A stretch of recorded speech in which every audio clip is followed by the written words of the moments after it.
menjelaskan proyek kami mengenai membuat sistem kasir apotek yang dijalankan di terminal CLI. Yang mana yang pertama, di sini kami menggunakan import JSON untuk mengelola database dan Colorama untuk mewarnai teks di terminal agar lebih enak dilihat. Dan kami di sini menggunakan install dependencies yang bertugas memastikan library Colorama sudah terpasang di laptop secara otomatis menggunakan import sub process. Selain itu, dan di sini kami juga menu login. Di sini kami menggunakan login system. Di sini kami menggunakan looping for items in range 3. Nah, di sini si user punya 3 kali kesempatan untuk login, di mana username-nya yaitu admin dan passwordnya 123. Jika 3 kali salah, maka login gagal.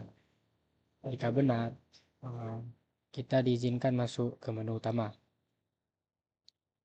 Dan selanjutnya di sini kami juga menggunakan database, yaitu ada fungsi load data.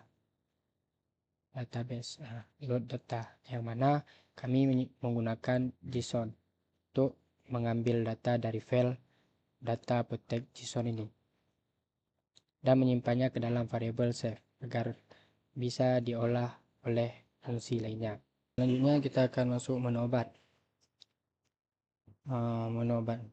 Saya menggunakan di sini menggunakan f-string seperti b nama yang di sini ya. Untuk membuat tabel di terminal jadi lebih rapi dan lurus. Dan selanjutnya saya akan menjelaskan logika tambah dan pengurangan di tabel menu, yang dimana pas kita tambah obat ada baris coding max. Nah, di sini baris coding max. Nih. Ini fungsinya supaya sistem otomatis mencari ID terbesar lalu ditambah 1. Jadi kita nggak perlu lagi pusing-pusing mikir ID obat yang terbaru. Dan terakhir ada nih self save data, yang mana ini setiap kali ada perubahan atau tambah atau hapus, jadi si codingan kita akan memanggil self save data yang di dalamnya ada perintah JSON jam. Baris ini sangat krusial karena fungsinya menulis ulang file data apotek JSON supaya data yang baru kita input tersimpan permanen di dalamnya. Saya akan menjelaskan pada bagian manajemen pegawai dan pasien. Saya akan menjelaskan bagaimana aplikasi ini mengolah data orang, yaitu pegawai dan pasien. Pada struktur data, di sini kita menggunakan list of dictionaries. Contohnya di save data pegawai. Setiap pegawai punya key seperti nama, jabatan, dan gaji. Nah, dan kita ada menggunakan logika hapus untuk menghapus data yang menggunakan teknik list comparison di baris pg or pg for pg in save data. Cara kerjanya, sistem akan membuat daftar baru yang berisi semua pegawai kecuali yang ID-nya kita pilih untuk dihapus. Dan ada input data. Kita menggunakan fungsi input dan menyimpannya langsung ke dalam list.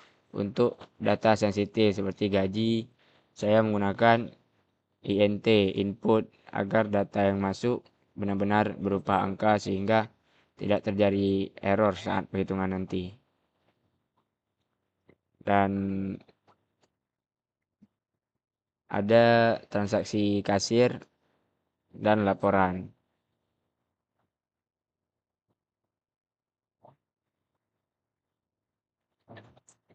Transaksi kasir dan laporan penjualan terakhir ini adalah bagian paling inti, yaitu transaksi proses belanja.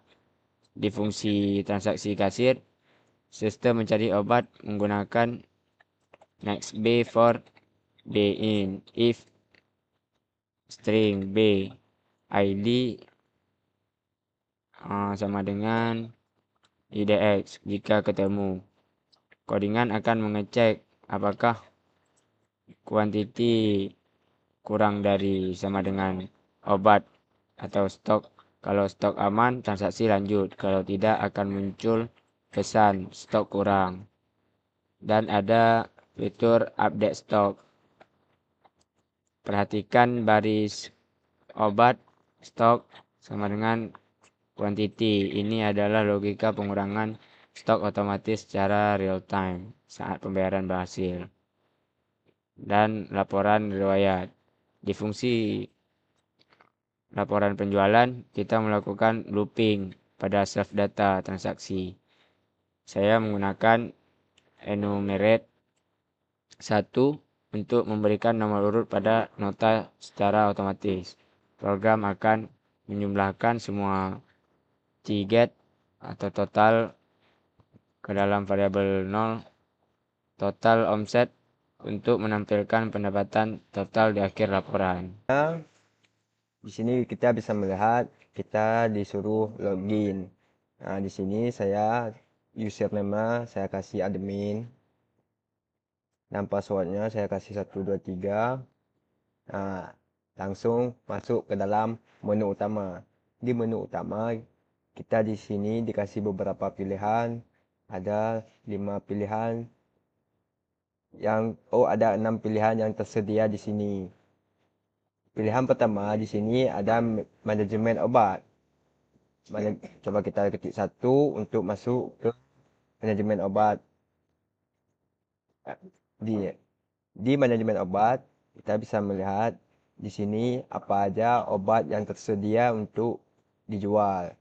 Nah, di sini ada 7 macam obat. Ada paracetamol, amoxicillin, dan lain-lain sebagainya. Misalnya kalau kita mau nambah stok obat ataupun obat lainnya, kita bisa ketik 1 di sini.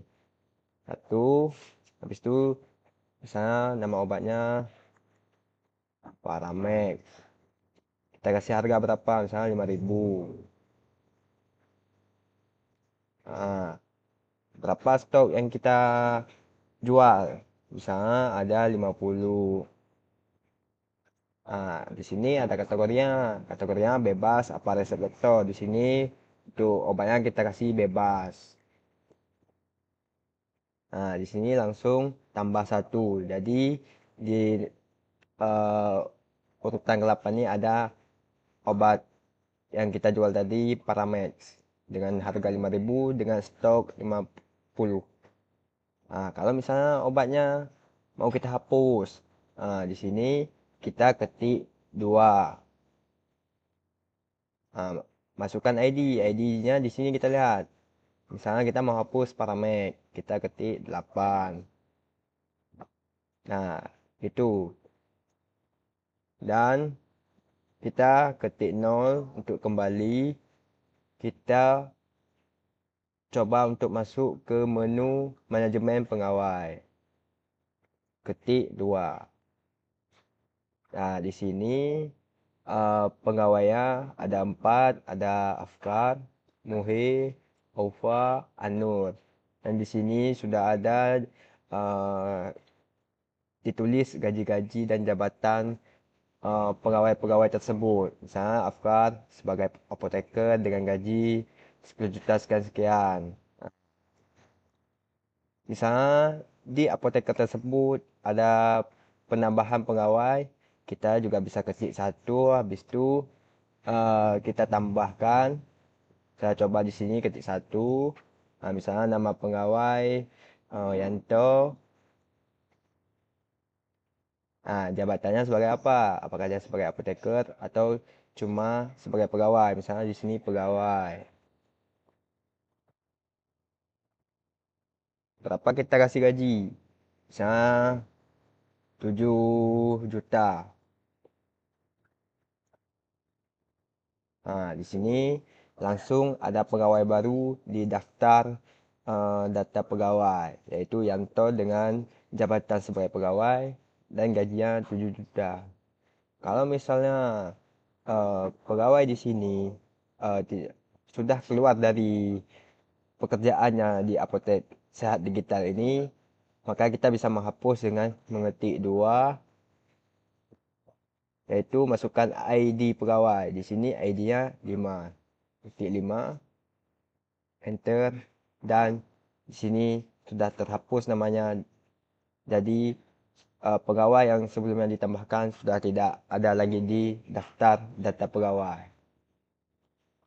Dan kita ketik 0 lagi untuk menuju ke menu utama.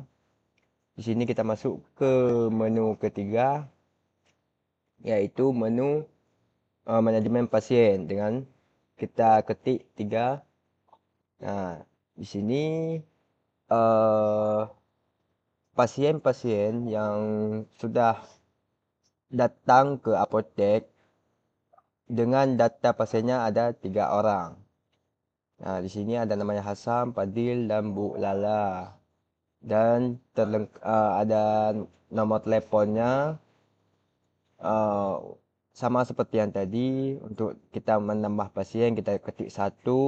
Habis kita ketik 1, kita kasih nama. Habis itu nanti uh, uh, tambah nomor teleponnya untuk bisa kita hubungi.